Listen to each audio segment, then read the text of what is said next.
चलो आओ, देखो देखो देखो देखो। हम लोग क्विकली कैपिटल गेन को रिवीजन करते हैं, उसके बाद एमसीक्यू को सॉल्व करने की कोशिश करेंगे, जितना एमसीक्यू सॉल्व हो जाए। कैपिटल गेन में बेसिकली तो पूरा का पूरा थ्योरेटिकल टॉपिक है, बहुत ज्यादा इसमें कुछ प्रैक्टिकल टॉपिक्स है नहीं तुम्हारे एग्जाम में, एग्जामिनेशन पॉइंट ऑफ व्यू से देखा जाए। कैपिटल गेन में बेसिकली सबसे पहले बताया तुमको हम, कैपिटल गेन का एक जो सेक्शन है ना, सेक्शन, वो सेक्शन नंबर 45 से चालू होता है और 54 तक चलता है। 55 में एक सेक्शन 55A, ये एक्चुअली जो सेक्शन है 55A तक है, ठीक है। तुम्हारे बुक में 55 लिखा हुआ है, 54 लिखा हुआ था क्या? 55 लिखा था ना, 55A तक एक सेक्शन है जो कि अपना कैपिटल गेन के बारे में बात करता है, ठीक है।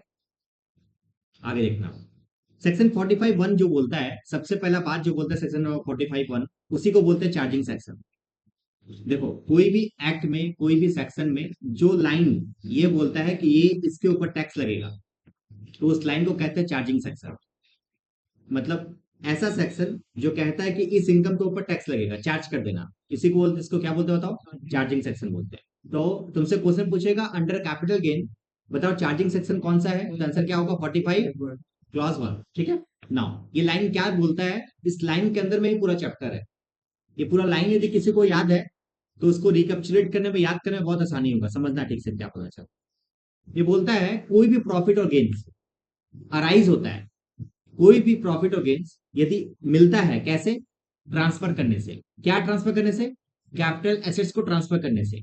वो टैक्सेबल होगा उस साल जिस साल उसको ट्रांसफर किया गया, ठीक है। बहुत बड़ा बात नहीं बोला गया, आम बोलचाल की भाषा में बोला जाए तो कैपिटल गेन का मतलब सेक्शन 45(1) इतना ही बोला कि कोई भी चीज को ट्रांसफर करोगे, उससे यदि इनकम होगा तो उस इनकम के ऊपर टैक्स दे देना जिस साल उसको ट्रांसफर किया था। 2023 में ट्रांसफर किया था, 2023 में टैक्स दे देना। 2027 में ट्रांसफर करेगा तो 27 में टैक्स दे देना। मतलब इसका पैसा से कोई मतलब नहीं है। मान लो हम बिल्डिंग आज बेचे, पैसा हम 5 साल बाद लेंगे, बट बिल्डिंग आज बेच दिया ना, तो वो टैक्स आज ही देना है, ठीक है। इसी को बोलते हैं ये 45(1). इसको इंग्लिश में बोला जाए तो क्या बोलता है? Any profit of gains arising from transfer of any capital asset shall be chargeable to tax in the year in which it is transfer. यहाँ पे अब 3 वर्ड जो हम लोगों को पढ़ना है डिटेल में, उसको पढ़ लेने के बाद हमारा चैप्टर कवर हो जाए। पहला पार्ट है ट्रांसफर किसको कहते हैं। तो सबसे पहले ट्रांसफर का डेफिनेशन पढ़ने जा रहे हैं, ट्रांसफर किसको कहते हैं। क्लास में सेक्शन नंबर याद रखना बहुत जरूरी है, एमसीक्यू में पूछेगा। सेक्शन नंबर 247 क्या बोलता है ट्रांसफर का डेफिनेशन। 247 एकदम लिख के जाना। सेक्शन नंबर 247 किसके बारे में बात कर रहा है? ट्रांसफर के बारे में। और इसको याद करने का कोडवर्ड बनाया था ऐसा कुछ।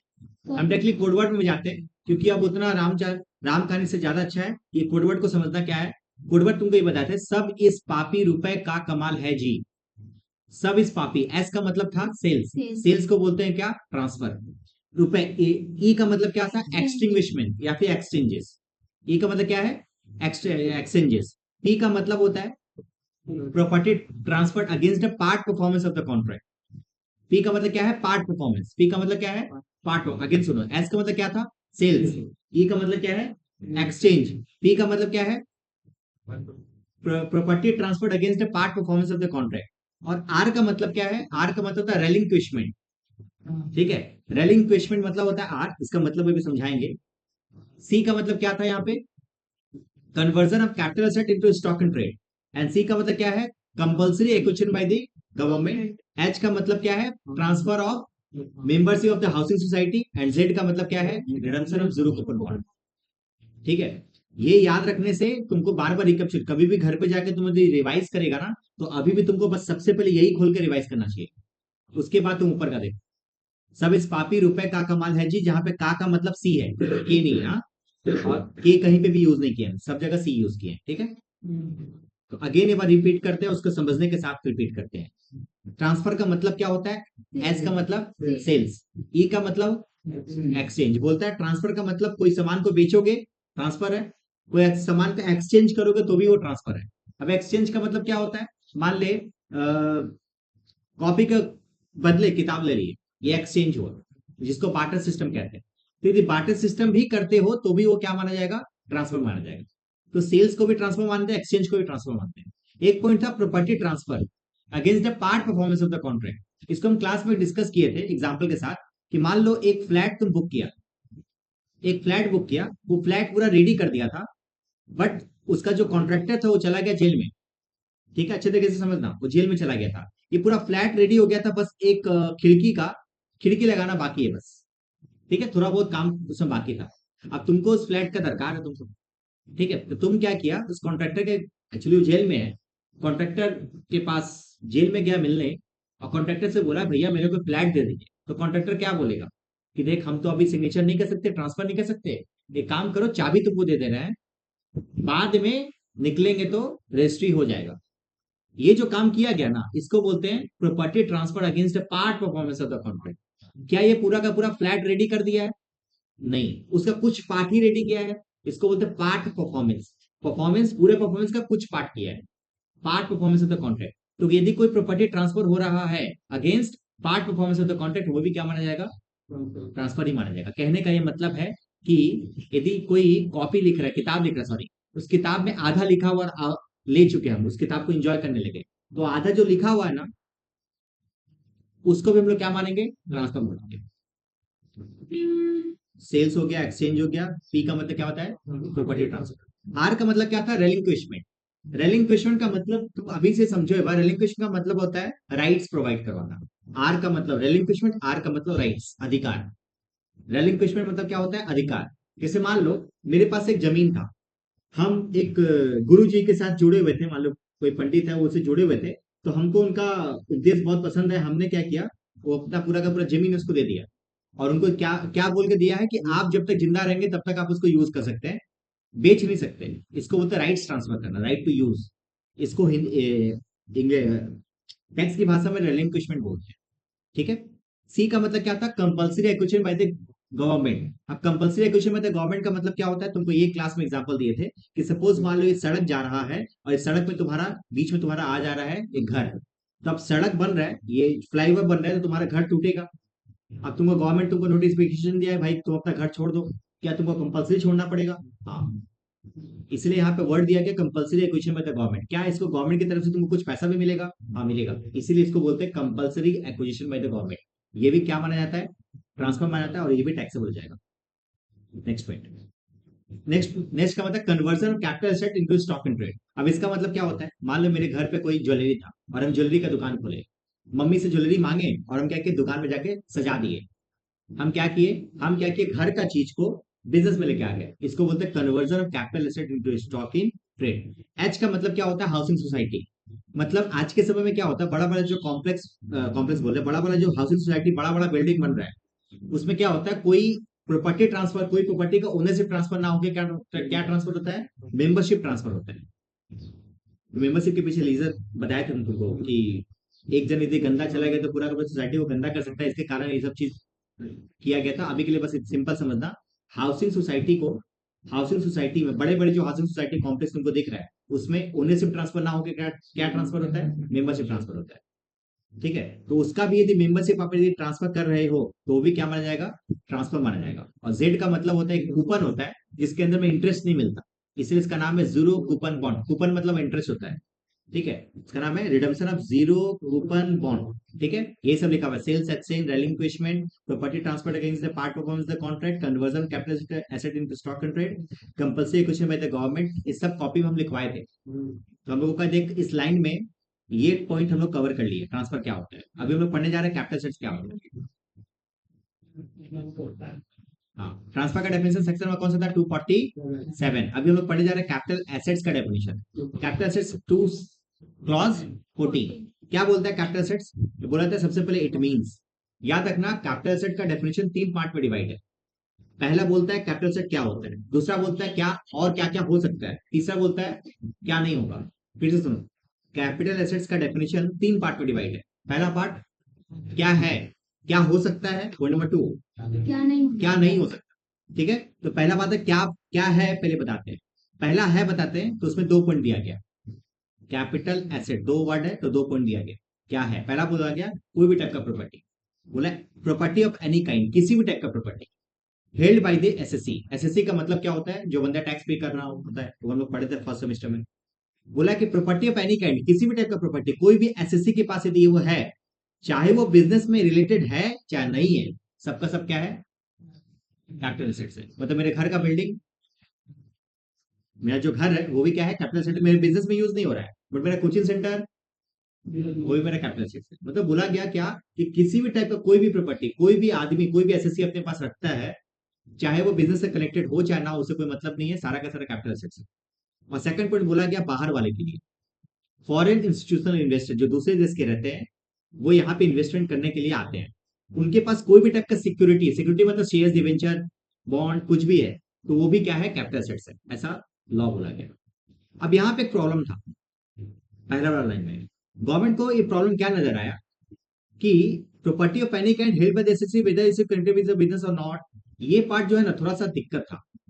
क्या बोला गया, किसी भी टाइप का प्रॉपर्टी कोई भी आदमी अपने पास रखता है, तो सब क्या है, कैपिटल एसेट्स है। अब समझना, मेरा एक एग्जांपल तो हम दिए थे, बट फिर भी थोड़ा सा डिटेलिंग में समझाते हैं। मान लो हम एक बिल्डिंग बेचे इस साल, और हमको बिल्डिंग से मेरे को 10 लाख का फायदा हुआ, ठीक है, तो अब मेरे को गवर्नमेंट को टैक्स चाहिए होगा 10 लाख पे। हम क्या किए ना, थोड़ा दिमाग लगाए, तो हम क्या किए, इस इनकम को आपको कम दिखाना है, और गवर्नमेंट क्या बोला, जो भी टाइप का एसेट्स तुम्हारे पास है, सारा का सारा एसेट्स है। तो मतलब मेरा शर्ट एसेट्स है, मेरा पैंट एसेट्स है, कोई भी चीज मेरा क्या है, एसेट्स है, मेरा वॉच सब एसेट्स है। तो हम क्या किए, जितना भी कबाड़ी सामान था ना, इसको बेचना स्टार्ट किए, सबको बेचना स्टार्ट किए, घर का जितना कबाड़ी था, दीपावली आ रहा है, सबको बेचना स्टार्ट किए। और हम अकाउंट्स में दिखाना कैसे स्टार्ट किए, देखो एक बार, शर्ट खरीदे थे आज से मान ले 2 साल पहले 2,000 रुपए में, मेरे पास बिल है, खुरापात इंसान का कोई कमी थोड़ी है, 2,000 रुपए का उसका बिल है, और आज उसको बेच रहा है कबाड़ी के भाव में 100 रुपए, 100 रुपए नहीं, 20 रुपए में, 1980 रुपए का नुकसान हो रहा है, हम इसे एडजस्ट कर रहे हैं। अरे गवर्नमेंट को बोला भैया 10 लाख रुपए का तो इनकम आया, 1980 का तो नुकसान हो गया। इस तरीके से हम 50 आइटम बेच दिए, उल्टा पुल्टा कोई भी सामान सब बेच रहे हैं। ठीक है, मेरे घर पे पड़ा हुआ था, मान लो मेरे पास कूलर बहुत पुराना, कूलर आदम जमाना का है, आदम जमाना से मतलब 40 साल 50 साल पहले, अरे होना ही होगा, 40 साल पहले मान ले, 40 साल पहले उसको खरीदा हुआ, ठीक है, उसको आज बेचेगा तो हमेशा लॉस होगा, लॉस तो होगा ही, प्रॉफिट का भी हो सकता है क्या। पुराने जमाने का कोई मेरे पास कार था, मेरे पास बाइक था, बेचेंगे हमेशा लॉस होगा, सब लॉस को हम क्या करेंगे, इसके सजेस्ट कर देंगे, और हर साल ऐसे ही करेंगे। इससे गवर्नमेंट को लगा कि नहीं, ये गलती कर दी है, तो गवर्नमेंट बोला ना, सबका सब एसेट्स नहीं है, कुछ एसेट्स को छोड़ दिया है। तो गवर्नमेंट यहाँ पे एक लाइन लिखा है, समझा, उस गलती को ही ठीक कर रही है, ये जो लाइन लिखा है गया ना, ये उसी को ठीक कर रहा है। और इसको कोडवर्ड तुमको बताए थे, सांबा, क्या क्या कैपिटल सेट नहीं है, तो उसका आंसर क्या है, सांबा कैपिटल सेट नहीं है। एस का मतलब क्या होता है, स्टॉक इन ट्रेड, कोई भी स्टॉक जिसका ट्रेड करने के लिए आप अपने पास रखे हो, वो कैपिटल एसेट्स नहीं है। क्यों नहीं है, कि एक बात बताओ, स्टॉक का मतलब क्या होता है, बिजनेस करने जिस चीज के ऊपर बिल्ड कर रहे हैं, मान ले हम ये रिमोट बेच रहे हैं, तो मेरे लिए रिमोट क्या है, स्टॉक है। हम रिमोट बेचेंगे तो मेरा पीजीपी का इनकम होगा, कैपिटल गेन का कैसे इनकम हो जाएगा, इसलिए कैपिटल गेन से हटाना था, इसके चलते इसको कैपिटल सेट नहीं माना। फिर डबल डबल डबल टैक्स लगता ना, गवर्नमेंट को पीजीपी के ऊपर टैक्स देते हैं, उसके ऊपर भी टैक्स देते हैं, इसलिए गवर्नमेंट क्या बोला, एस का मतलब stock in trade capital sets नहीं है, कैपिटल गेन में टैक्स मत देना। ए का मतलब होता है रूरल एग्रीकल्चर लैंड। एक समय था कि आदमी ना, गांव का जो जमीन था, जमींदार सिस्टम एक इकोनॉमी में था, तो लोग जिसका इकोनॉमी कॉस्टिंग टैक्स दोनों एक साथ है, वो पढ़ा है। एक जमींदार सिस्टम हुआ करता था अंग्रेज के शासन में, जमींदार सिस्टम, उस सिस्टम को एबॉलिश कर दिया गया। उस सिस्टम में क्या था, कि एक पर्टिकुलर एरिया का जितना भी जमीन है, एक जो वहां का जो तानाशाह था, समझ लो बॉस था जिसको बोल दो, वो पूरा उसके ऊपर कंट्रोल करता था और टैक्स लेता था। ठीक है, वो सिस्टम को हटाएगा, जिसको जमींदार सिस्टम बोलते हैं। आज भी वो चीज कहीं ना है देश में, गांव में कहीं ना कहीं कुछ कुछ एरिया में ये है चीज। इस चीज को ना, इसको बोलते हैं रूरल एग्रीकल्चर लैंड। तो आज के समय में, क्योंकि एग्रीकल्चर के ऊपर टैक्स नहीं लगता, हम लोगों को पढ़े हैं, तो आज के समय गवर्नमेंट बोला कि रूरल एग्रीकल्चर लैंड को भी कैपिटल सेट मत बोलना। क्यों, क्योंकि रूरल एग्रीकल्चर लैंड को बेचोगे ना, तो हमेशा लॉस होगा। गांव वाला एरिया, अब गांव वाला देख, अभी पहले वाला गांव नहीं है, अब तो दाम इसका बढ़ने लगा, और बहुत ज्यादा बढ़ने लगा, शहर के कंपेयर में ज्यादा ज्यादा महंगा होने लगा। बट हम उस गांव का बात कर रहे हैं जहां का आबादी 10,000 से भी कम है। ठीक है, तो बोला गया है कि रूरल एग्रीकल्चर लैंड को यदि बेचोगे तो कैपिटल गेन के टैक्स नहीं लेंगे। पब्लिक को लगा, बहुत खुश हो गया, चल टैक्स नहीं ले रहा गवर्नमेंट, बट गवर्नमेंट का इसके पीछे बहुत बड़ा मकसद था। मकसद क्या था, कि गवर्नमेंट को पता था कि रूरल एग्रीकल्चर लैंड को बेचेगा, लॉस होगा, हमेशा एडजस्ट करेगा प्रॉफिट के साथ।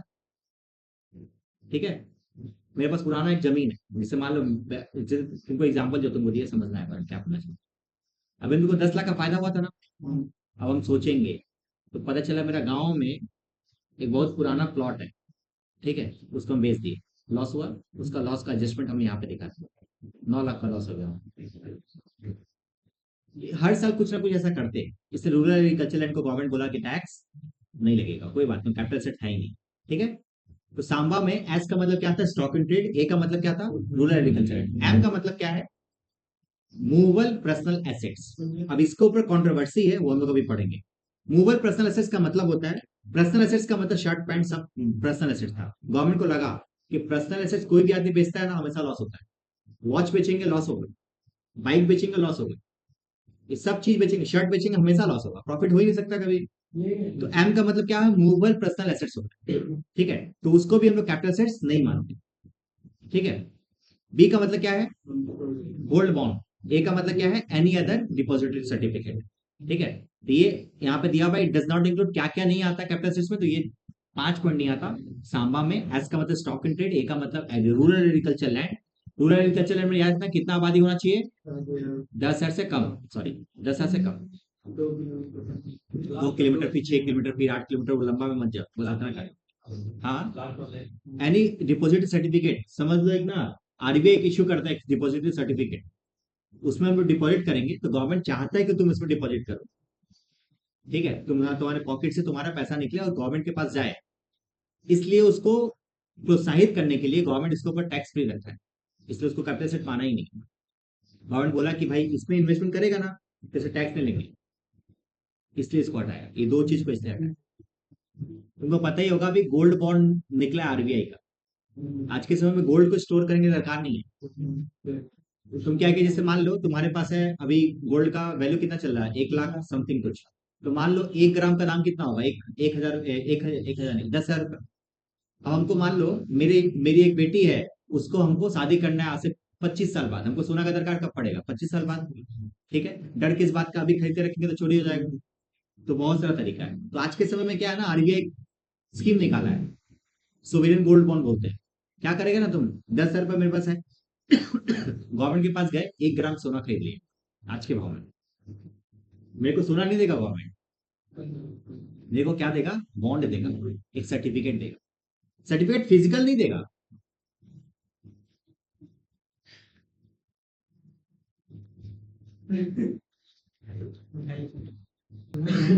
हाँ, तो यहां तक हम लोग डज नॉट इंक्लूड में पढ़े। अभी समझो ये बात, हम तुमको बताया कि कंट्रोवर्शियल पॉइंट था मूवेबल पर्सनल एसेट्स में। गवर्नमेंट बोला मूवेबल पर्सनल एसेट्स को जब भी बेचोगे तो गवर्नमेंट को, पब्लिक को हमेशा लॉस होगा। तो लॉस क्या करेगा, प्रॉफिट के साथ एडजस्ट करेगा। इसके चलते मूवेबल पर्सनल एसेट्स को डाल दिया। बट उसके बाद भी गवर्नमेंट को एक और गलती नजर आ गया कि सारा का सारा मूवेबल एसेट्स को बेचने से लॉस नहीं आता। कुछ कुछ ऐसा भी मूवेबल पर्सनल एसेट्स है जिसको बेचने से उल्टा फायदा होता है, जैसे कि ज्वेलरी। ज्वेलरी को बेचोगे हमेशा फायदा होगा। तो गवर्नमेंट क्या बताए यहाँ पे ना, मूवेबल पर्सनल एसेट जो है, इसमें ना गवर्नमेंट को लगा कि कुछ कुछ गलती कर दी है, इसको ठीक करने के लिए गवर्नमेंट क्या किया, एक और लिस्ट दिया और बोला कि ये सब कैपिटल एसेट्स है, ठीक है। Jewellery, archaeological collection, drawings, painting and sculpture. Sculpture का मतलब होता है पुराना एंशिएंट चीज होता है, बिल्डिंग विल्डिंग या फिर कुछ समझ लो खिलौना वगैरह, एंटिक्स पीस। हाँ, आर्कोलॉजिकल कलेक्शन, जैसे जमीन से निकल के रखा है, कोई कॉइन निकला है, हम रखे हैं उसके पास, ये। तो आप समझे भाई, तो ये हम लोग पढ़ लिए क्या, ये जो लाइन जो है हम लोगों का खत्म हो गया इसी के साथ। कैपिटल एसेट्स पढ़ लिए, ट्रांसफर भी पढ़ चुके हैं, ठीक है। अब इसमें एक टॉपिक पढ़ाएंगे, उसका चैप्टर कवर हो जाएगा, उसके बाद एमसीक्यू देखने जाएंगे। कैपिटल एसेट जो है कितने टाइप का होता है, ध्यान रखना, कैपिटल एसेट को दो कैटेगरी में डिवाइड कर सकते हैं, शॉर्ट टर्म और लॉन्ग रन। शॉर्ट रन और लॉन्ग रन, हाँ हाँ लिखे हैं। आओ देखो, तो यहाँ पे गवर्नमेंट क्या किया, शॉर्ट रन और लॉन्ग रन में सिंपल एक बात बताया कि कोई भी एसेट शॉर्ट रन है कि लॉन्ग रन है, वो डिपेंड करता है कितना दिन तक तुम्हारे पास था। यदि वो एक 3 क्राइटेरिया रखा, 1 साल, 2 साल और 3 साल। गवर्नमेंट बोला कि याद रखना, इस 4 चीज में 1 साल देखना, इस 2 चीज में 2 साल देखना, और इसके अलावा कोई भी चीज में 3 साल देखना। तुमसे नॉर्मली पूछा जाए लॉन्ग टर्म कैपिटल गेन किसको बोलते हैं, तो हमेशा क्या मानना, 3 साल वाला। ठीक है, बट यदि समझ में ऐसा बोलते हैं कि लिस्टिंग शेयर्स है, ये लॉन्ग टर्म कब होगा, 1 साल के बाद होगा। 1 साल से कम होगा तो शॉर्ट टर्म, 1 साल से ज्यादा होगा तो लॉन्ग टर्म। यदि जेडसीपी होगा, म्यूचुअल फंड का इक्विटी ओरिएंटेड यूनिट होगा, और यूटीआई होगा। इसको याद करना पड़ेगा, इसका कोई कोडवर्ड नहीं बनाया। सिंपल समझना, शेयर मार्केट, शेयर मार्केट में जितना चीज था सबके लिए 1 साल है। शेयर्स, जीरो कूपन बॉन्ड भी शेयर मार्केट में मिलता है, म्यूचुअल फंड भी शेयर मार्केट में मिलता है, और यूटीआई का यूनिट्स भी शेयर मार्केट में मिलता है। तो जितना भी शेयर्स वाला हिसाब है स्टॉक मार्केट, वो सारा का सारा क्या है, 1 साल वाला हिसाब। ठीक है, बट जो शेयर मार्केट में नहीं मिलता, जैसे कि कुछ ऐसा शेयर जो शेयर मार्केट में नहीं मिलता, जिसको बोलते हैं अनलिस्टेड शेयर, वो आएगा 2 साल। हाँ, सिक्योरिटी, सिक्योरिटी में तो सब आता है। सिक्योरिटी मतलब शेयर्स, डिवेंचर, सबको बोलते हैं सिक्योरिटी। तो सिक्योरिटी मतलब तो यही आता है। ठीक है, तो सिंपल समझो, जितना भी शेयर्स वाला चीज है, शेयर मार्केट वाला चीज, वो सब 1 साल। और शेयर मार्केट में जो हट के है, जिसको अनलिस्टेड शेयर बोलते हैं, वो 2 साल। या फिर इमोल प्रॉपर्टी, तुम्हारा बिल्डिंग, ये भी क्या है, 2 साल। इसके अलावा जो भी चीज है 3 साल। ठीक है, 3 साल से कम तो शॉर्ट टर्म, 3 साल से ज्यादा तो। उसके बाद एक कैलकुलेशन सीखना हम लोगों को, कि कैलकुलेशन कैपिटल गेन कैसे निकलता है। तो यहाँ पे शॉर्ट टर्म का निकलता कैसे है, जितना भी बेचोगे उससे लेस कर देना खर्चा। इसको एग्जांपल के लिए समझा देते हैं। मान लो एक तुम बिल्डिंग खरीदे 10 लाख में, और इसको तुम बेच दिए 17 लाख में। इसका कुछ खर्चा भी लगा होगा, बेचने में ब्रोकरेज वगैरह दिया होगा, मान लो 1%। ठीक है, और खरीदा कब था, खरीदा था 1/1/2024 को, बेचा है तुम्हारा 1/1/2026 को, बेच दिया, सोल्ड। तो सबसे पहले तुमको देखना पड़ेगा कि लॉन्ग टर्म है कि शॉर्ट टर्म है। पहले तो शॉर्ट टर्म है या लॉन्ग टर्म है, बोलो। क्या ये बिल्डिंग है? अच्छा, बिल्डिंग में 1 साल देखते हैं, 2 साल देखते हैं? 2 साल देखते हैं। अच्छा, खरीदा कब है, 1/1/24 को, बेचे कब रहा है, 26 को। कितना साल हो गया, 2 साल हो गया। तो यहाँ पे क्या होगा, लॉन्ग टर्म की शॉर्ट टर्म, लॉन्ग टर्म हो जाएगा। इसका मतलब कैसे निकालना है, जितना में बेचोगे, कितना में बेचा है, 17 लाख में, लेस जितना में तुम्हारा खर्चा हुआ, 1% कमीशन था। ठीक है, तो जो भी आएगा इसको बोलते हैं नेट सेल कंसिडरेशन। इसके लेस करोगे क्या, index of cost of acquisition. अब index of cost of acquisition संस में दिया रहेगा इंडेक्स, कोई दिक्कत नहीं। जितना में बेचे थे, कितना में बेचे थे या कितना में खरीदे थे, 10 लाख में। इसको 10 लाख को यहाँ पे लिखना, मल्टीप्लाई करना बेचने वाला ईयर डिवाइड बाय खरीदने वाला ईयर। यहाँ पे परचेज वाला ईयर, यहाँ पे सोल्ड वाला ईयर। बस उसका इंडेक्स लिखोगे, बस आएगा जो अमाउंट, माइनस करोगे या आंसर आ जाएगा। यही है तुम्हारा। ठीक है, चैप्टर में बस इतना ही था, यहाँ पे सब लिखा।